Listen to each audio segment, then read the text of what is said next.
Sean Flynn, here we are. Post-election morning. Yeah, we were Yes. saying before we started, we both look a little tired today. Yeah, I think we both feel a little tired today. It was a heck of a season this year. It was.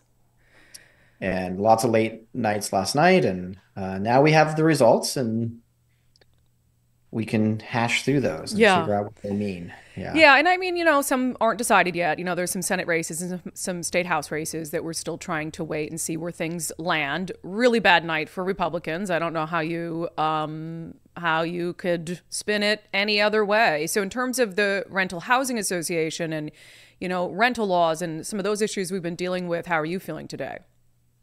Well, the RHA is a bipartisan association, right? Hmm. So we support both Democrats and Republicans.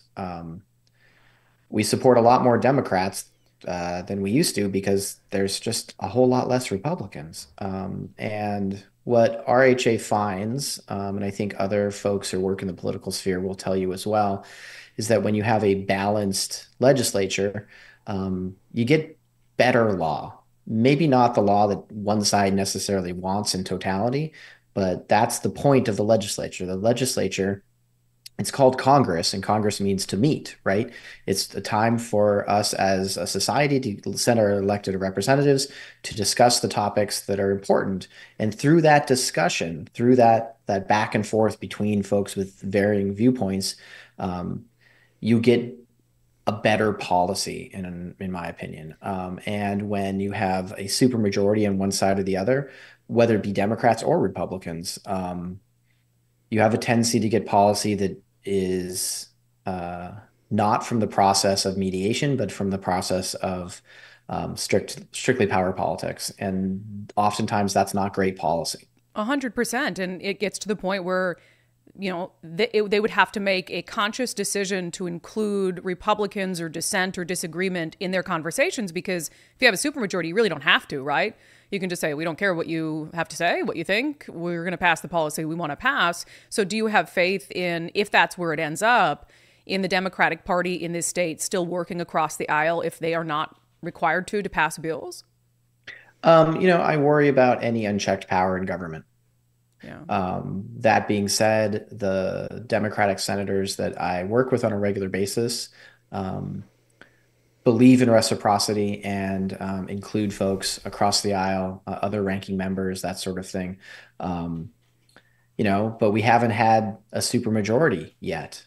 So we'll see how that goes with things in Olympia. But I would hope that the lawmakers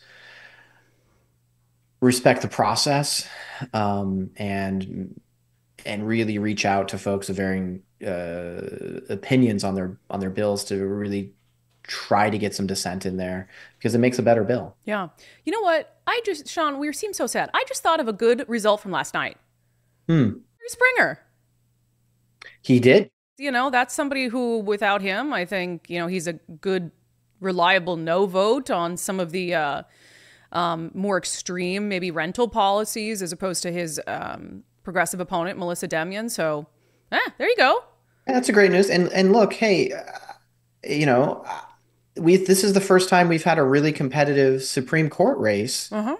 for a long, long time. And so that gives me hope, right? I really like the fact that I dislike it when we have unopposed races. That Yeah. makes me sad about democracy that we don't have a choice, right? Because no one else wanted to run. So the fact that we've got a real race in the Supreme Court this time, that's great news too. Look at us. Okay. We're going to turn this thing upside down, find some Yeah. little positivity things. So I think the next thing we're looking at, obviously, is the legislative session. If there's Mhm. one big, bright thing on your horizon that you're concerned about in that session, what is it? It's rent control. Yeah, Yeah. we're very, very concerned about rent control. It is a failed policy everywhere it's ever been tried. And if you look at California last night. California, there was Proposition 33.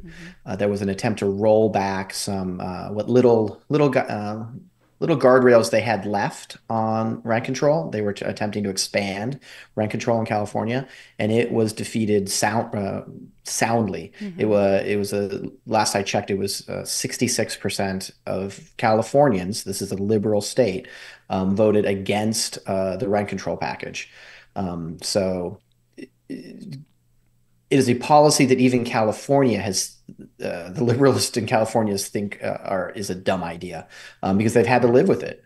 And yeah, so that gives me hope from last night, is that even the Californians think rent control is dumb. And I'm hoping that our legislators and lawmakers will understand that as well. Yeah, and I think how I could see this happening is if they do pass rent control, they'll make it an emergency clause, right? Because they don't want it to be subject to a referendum. So they'll find a way to call it an emergency. But that to me, because Let's Go Washington kind of has the initiative signature gathering thing down, that would be a much easier initiative to run, because one of the challenges with the initiatives on the ballot is they included that little explainer like, oh, if you pass this, then this will happen. But with rent control, it would be a much more like, do you want rent control or not, essentially. So I could see that being a very popular initiative. I mean, a lot of lies and spending probably to keep it. But so if it is passed, I see a path to undo it. But let's hope it isn't passed in the first place. So yeah, and we're going to work real hard to try to make sure it's not passed in the first place. Yeah. But that being said, if this comes to an initiative, other states have shown us that the general population understands that rent control is a bad idea. And if messaged right, maybe last night told us that again, that your average voter understands rent control is a terrible policy. And I'm hoping that the lawmakers in Olympia this session understand that as well. Yeah. Well, you and I have a lot more to talk about, some of this stuff like nationally as well. So we'll save that for next week when everything's a little more crystal clear. But Sean Flynn, we'll keep just trying to push sanity together, okay? Yeah, common sense. Common sense. As my hat says, make common sense great again. It triggers the liberals from a distance. But then they see it and they're like, oh, are you talking about my common sense or your common sense? We're going to continue these segments with RHA every week as we approach the legislative session to see what kind of policies are pushed. I mean, the whole landlord eviction issue that's a mess is really what inspired us to start focusing on these issues. If you're a landlord, save yourself. Become a member of RHA. It's $260 a year, and they'll have your back in all this insanity and be pushing for good policies. So it's just a good kind of insurance policy to have the professionals on this stuff in your corner.